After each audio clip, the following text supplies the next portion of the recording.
ये वीडियो सभी ग्रेडर्स के लिए बहुत ज़्यादा इंपॉर्टेंट रहने कि अब इन सब चीज़ों में कोई बिलीव नहीं करता है, फिर कोई बात भी नहीं करता पहले। ओके, सो सबसे पहला क्वेश्चन ये आता है, this video is a requested video. साथ ही साथ ये वीडियो काफ़ी ज़्यादा इंपॉर्टेंट होने वाली है। इसके बाद अपने नोट्स में कॉपी कर लिया, जो कि बहुत गलत आदत है। इन द एंड तुम्हें पढ़ाई करनी है, तुम्हें पढ़ना है। एंड अगर तुम क्लास 9th या क्लास 11th के बच्चे हो तो hey guys, welcome back to my YouTube channel, it's me Shreshtha. So guys, जो हमारी आज की वीडियो है, this video is a requested video. साथ ही साथ ये वीडियो काफ़ी ज़्यादा इंपॉर्टेंट होने वाली है। जो भी बच्चे अभी रिसेंटली क्लास 9th में आए हैं, क्लास 10th में आए हैं, क्लास 11th में आए हैं या फिर क्लास 12th में आए हैं, ये वीडियो सभी ग्रेडर्स के लिए बहुत ज़्यादा इंपॉर्टेंट रहने वाली है। क्योंकि मैंने रिसेंटली एक पोस्ट डाली थी जिसमें आई आस्क्ड यू गाइज कि तुम्हें कौन सी वीडियो नेक्स्ट चाहिए, and a lot of you guys voted for कि how to make perfect notes, इस पर एक वीडियो बनाओ। And what I believe is कि बहुत ज़्यादा इंपॉर्टेंट है, क्योंकि जो भी बच्चा 8th तक होता है ना, वो बड़े चाइल्डिश तरीके से पढ़ाई करता है। जो सीरियस पढ़ाई होती है ना, वो बच्चा 9, 10, 11, 12th में आके शुरू करता है। एंड इन्हीं कुछ 4-5 सालों में बच्चों को अच्छे से नोट्स बनाना है, वो काफ़ी ज़्यादा इंपॉर्टेंट होने वाला है। सो इस वीडियो के अंदर मैं तुम्हारे सारे डाउट्स क्लियर करने वाली हूँ, कैसे बनाने चाहिए हमें नोट्स वो बताने वाली हूँ। So yes, now without any further do, let's get started. Okay, so सबसे पहला क्वेश्चन ये आता है कि भाई हमें क्या क्या नोट्स में लिखना चाहिए और क्या क्या नहीं लिखना चाहिए। मतलब हम ये सब चीज़ें कैसे फिगर आउट करें कि ये चीज़ इंपॉर्टेंट है भी या नहीं। पहली बात तो देखो भाई, ये चीज़ें कैसे तुम्हें पता चलती है, जब तुम टीचर के साथ साथ चलते हो। ठीक है, ऐसा है भाई, सारे टीचर्स, तुम कोई सी भी क्लास में हो, सारी टीचर्स बताती है कि हाँ भाई ये टॉपिक इंपॉर्टेंट है, और कुछ टीचर्स ऐसे बोलते हैं कि भाई ये टॉपिक इंपॉर्टेंट नहीं है, तो तुम्हें इसको इतना डीपली फोकस्ड होकर नहीं पढ़ना है। ठीक है, I hope you are understanding what I am trying to say. So the thing is कि जो तुम्हारी टीचर कहती है उसके अकॉर्डिंगली ही तुम लिखो चीज़ों को।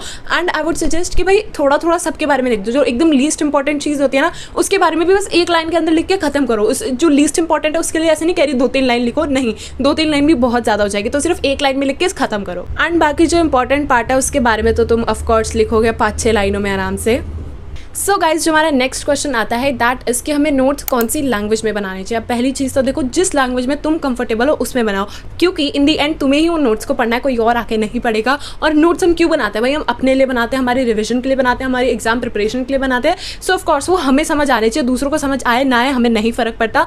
तुम्हें हिंदी में लिखना पसंद है, तुम हिंदी में लिखो। तुम्हें इंग्लिश में लिखना पसंद है, तुम इंग्लिश में लिखो। तुम हिंदी इंग्लिश मिक्स करके लिखना चाहते हो, जिसको हम इंग्लिश कहते हैं, तो तुम उस पर भी लिख सकते हो। बेसिकली जिस भी लैंग्वेज में तुम कंफर्टेबल हो उसमें लिखो। मिक्स करके भी लिखोगे तो भी कोई बात नहीं, क्योंकि इन द एंड तुम्हें पढ़ाई करनी है, तुम्हें पढ़ना है, तुम्हें एंड टाइम पर रिवाइज करना है, तो तुम्हें समझ आना is the most important. So that is why जिस भी लैंग्वेज में तुम कंफर्टेबल हो उसमें नोट्स बनाओ। Third and the most important question is कि भाई हम किससे नोट्स बनाएं, मतलब बुक से नोट्स बनाएं या फिर जो टीचर कह रही है उसके नोट्स बनाएं। अब माई आंसर इज कि दोनों को मिक्स करके नोट्स बनाओ। अब मैं बताऊँ मैं पर्सनली कैसे नोट्स बनाती हूँ। जब भी कोई टीचर कुछ सामने कह रही है, कुछ पॉइंट्स टीचर के सुने, कुछ पॉइंट्स बुक में से देखे फटाफट, एंड उसके बाद एकदम दोनों को कंबाइन करके बहुत बढ़िया सा पॉइंट बना के लिखा। अब देखो भाई, ये चीज़ें तभी पॉसिबल हो पाएगी जब तुम टीचर के साथ साथ चलोगे। And in whichever class you are, तुम्हें ये चीज़ मेक श्योर करनी है कि तुम टीचर के साथ साथ चलो। ठीक है, जो भी तुम्हारी टीचर पढ़ा रही है वही तुम घर पे आके रिवाइज करो, तो उससे काफ़ी ज़्यादा चीज़ें आसान रहती है। सो माई आंसर वुड बी कि तुम्हें मतलब मैम की बोली हुई बातें साथ ही साथ बुक की थोड़ी लैंग्वेज को मिक्स करके लिखना है।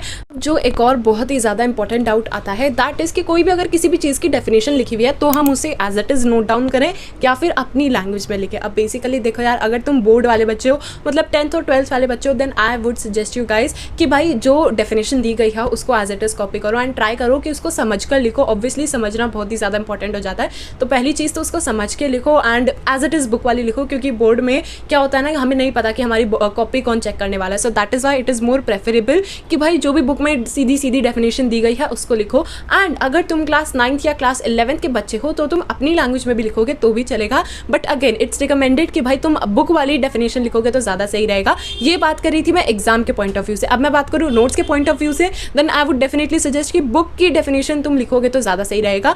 एंड अगर तुम्हें मतलब ऐसा लग रहा है कि भाई बुक की डेफिनेशन बहुत ज़्यादा मुश्किल होती है, ये वो चीज़ें लग रही है, देन डू नॉट वरी, उसके लिए एक बढ़िया सा सॉल्यूशन है। पहले बुक की डेफिनेशन लिखो ऊपर, उसके बाद एक मतलब नेक्स्ट लाइन में ही अपनी खुद की बनाई हुई, मतलब जो तुम्हें समझ आ रहा है उसके अकॉर्डिंगली वो डेफिनेशन को नोट डाउन कर लो। आई गेस ये बहुत ज़्यादा हेल्पफुल चीज़ है। एंड साथ ही साथ इसमें तुम्हें जो बुक की डेफिनेशन है वो भी अच्छे से याद हो जाएगी एंड मतलब अपने वर्ड्स में याद हो जाएगी। So yes. ओके, सो जो हमारा लास्ट डाउट आता है कि क्या ये diagram, mind map, flow charts ये बनाना एक्चुअली इंपॉर्टेंट होते हैं या फिर ये वेस्ट ऑफ टाइम होते हैं। अब लेट मी टेल यू भाई, देखो पहली चीज़, इन सब चीज़ों से जब मतलब अगर तुम फ्लो चार्ट बनाते हो, माइंड मैप बनाते हो, कुछ भी ऐसा डायग्राम बनाते हो, तो ऑब्वियसली तुम्हें चीज़ें बहुत अच्छे तरीके से समझ आती है। मतलब जब तुम एंड टाइम पे रिवाइज करोगे, सिर्फ वो पढ़ के चले जाओगे तो भी तुम्हारा काम बन जाएगा। So basically it is more recommended कि तुम ऐसे बनाओ। आई नो थोड़ा टाइम कंज्यूमिंग होगी ये चीज़, थोड़ा टाइम लगेगा, तुम्हारी एनर्जी लगेगी, तुम्हें काफ़ी ज़्यादा बोरियत सी फील होगी ये चीज़ करते हुए, बट द थिंग इज़ कि इन द एंड इसका रिजल्ट अच्छा आने वाला है। ठीक है, जिस चीज़ का भी रिजल्ट अच्छा ना होता ना, उस चीज़ को करने में बहुत दिक्कत आती है, बहुत आलसी फील होता है बेसिकली। सो हाँ, ये चीज़ हमेशा ध्यान रखना नोट्स के पर्सपेक्टिव में से भी और लाइफ के पर्सपेक्टिव से भी, कि जिस चीज़ को करने में तुम्हें बहुत ज़्यादा आलस आ रहा है, मतलब उसका रिजल्ट काफ़ी ज़्यादा सही आने वाला है। And my answer would be कि भाई प्लीज़ कोशिश करो कि तुम थोड़े डायग्राम्स, थोड़े फ्लो चार्ट्स, थोड़े माइंड मैप्स वगैरह अपने नोट्स में ऐड करो, क्योंकि नोट्स अट्रैक्टिव बनते, साथ ही साथ जब एंड टाइम पे रिवाइज करना होता है ना, तो वो पूरा टेक्स्ट पढ़ने की जरूरत नहीं होती, सिर्फ डायग्राम पढ़ो एंड मतलब पढ़ के तुम जा सकते हो। So yes, it is more recommended कि तुम ये माइंड मैप, डायग्राम्स, ये सब चीज़ें बनाओ।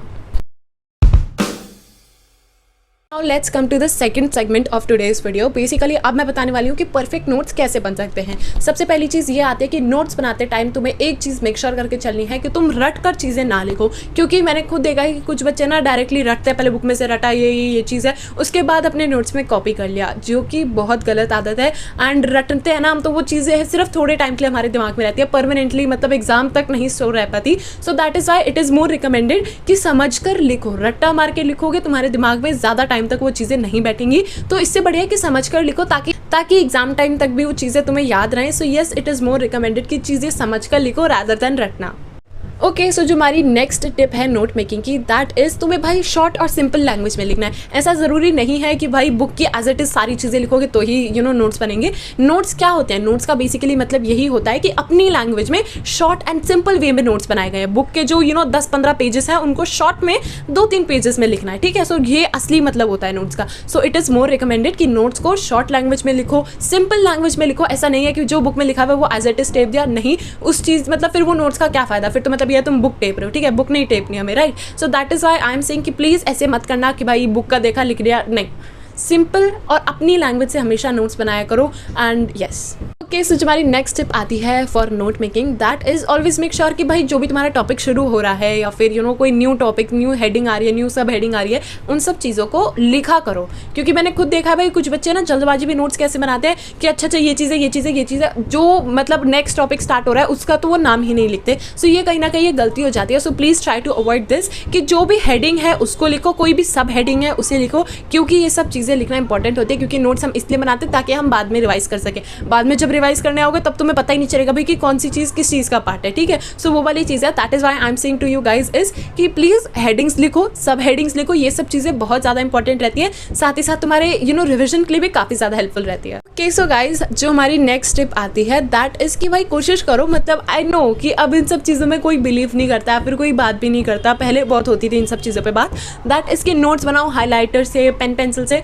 अब देखो, अगर तो तुम बहुत ही ज़्यादा क्रिएटिव बच्चे हो, मतलब तुम्हारा मन करता है कि भाई क्रिएटिव चीज़ों से मेरे को ज़्यादा समझने को आता है, तो तुम हाइलाइटर्स यूज़ करो, जो भी कलर के पेन तुम्हें यूज़ करने यूज़ करो। बट द थिंग इज़, अगर तुम क्रिएटिव बच्चे हो, अगर तुम्हें सही में शौक है ये सब चीज़ें करने का, तो ही करो।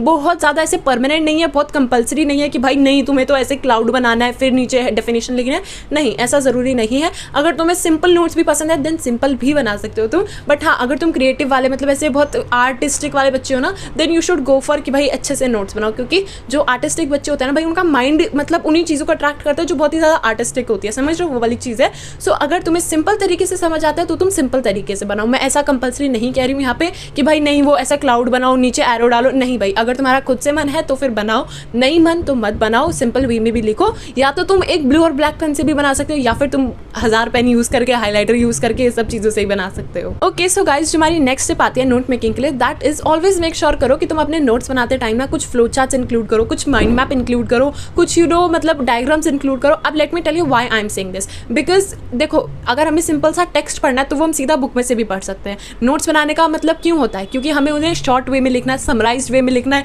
अट्रैक्टिव वे में दिखाना है, ताकि हम एंड टाइम पर रिविजन करें तो काफी ज्यादा कन्वीनियंट हो हमारे लिए। एंड मतलब चीजें अगर हमें टेक्स्ट वाइज ही पढ़नी है तो हम सीधा बुक में से भी पढ़ सकते हैं, फिर तो नोट्स बनाने का क्या ही फायदा है। सो दैट इज वाई जहाँ पे तुम्हें लगता है कि भाई हाँ इसका तो एक बढ़िया सा फ्लो चार्ट बन सकता है, तो बनाओ भाई, जरूरी है फ्लो चार्ट बनाना, क्योंकि क्योंकि हमारा दिमाग जो है ना वो एक्चुअली फ्लो चार्ट्स वगैरह को बहुत ही ज़्यादा ईजिली ग्रैप करता है। I mean, मतलब तुम समझ पा रहे हो मैं क्या कह रही हूँ, ठीक है। हमारा ध्यान जल्दी से कब जाता है, कहाँ जाता है, ग्राफ्स पे जाता है या लोग फ्लो चार्ट्स पे जाता है, माइंड मैप पे जाता है। सो वो वाली चीज़ है। I hope you guys are understanding what I am trying to से।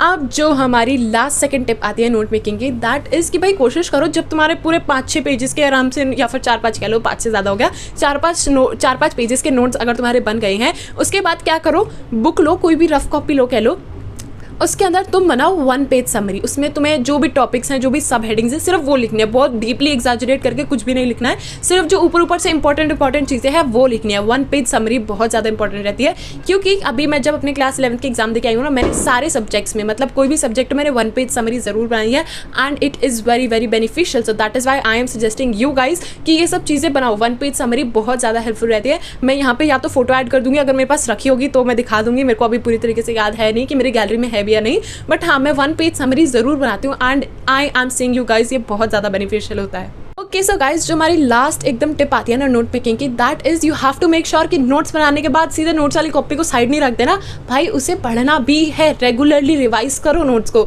इस चीज़ को अपने रूटीन में ऐड करो, because it is very very important कि तुम अपने नोट्स को फ्रीक्वेंटली रिवाइज करते रहो। जैसे कि मैं कहती हूँ कि भाई संडे के शाम को आराम से बैठो। संडे को ना मैं ऐसा कहती हूँ कि पढ़ाई मत करा करो, संडे को सिर्फ रिविजन्स करा करो। जो तुमने पूरा हफ्ता पढ़ा है उसको बैठ के सीधा रिवाइज करो, क्योंकि पूरा हफ्ता हमने ऑलरेडी बहुत सारा पढ़ा होता है। तो इट्स बेटर कि संडे वाले दिन एकदम चिल मूड से सारी चीज़ों को रिवाइज करें। सो नोट्स बनाना हो, कुछ भी हो, बैठकर शाम को रिवाइज करो। That is it. संडे का डे एंजॉय करने के लिए होता है। एंजॉय करते टाइम थोड़ा सा टाइम निकालकर उन सब चीज़ों को रिवाइज करो, ठीक है। अगर हम नोट्स को फ्रीक्वेंटली रिवाइज करते रहेंगे, चीज़ें हमारी दिमाग में बैठेगी। That is why it is very important कि तुम अपने नोट्स को फ्रीक्वेंटली रिवाइज करते रहो। So guys, I really hope कि आज के वीडियो के अंदर मैंने तुम्हारे सारे डाउट्स क्लियर करे रिगार्डिंग नोट मेकिंग, एंड सारी टिप्स बता दी फॉर नोट मेकिंग। एंड अगर तुम्हें ये वीडियो अच्छे लगे तो अपने सारे यार दोस्तों के साथ शेयर करो, सो दैट उन्हें भी पता चले कि भाई नोट मेकिंग और किस तरह बेहतर हो सकती है, या फिर उन्हें कोई भी नोट मेकिंग के रिगार्डिंग डाउट है तो वो भी क्लियर हो जाए। So yes guys, that is it for the today's video, and I hope you guys enjoyed watching today's video. If you really did so, then do not forget to like, share, comment and also to subscribe to my channel, because it really motivates me a lot to make these types of new videos. हम मिलेंगे हमारे next video में, तब तक के लिए take care and bye bye. Yes, मैंने nails करवाए हैं, दैट इज़ वाई मैं इतना इस हाथ को ऐसे करके बोल रही हूँ। मतलब ठीक है भाई, इट्स नॉर्मल, ठीक है। By the way, just have a look on my nails and do let me know कि ये कैसे लग रहे हैं। Bye bye.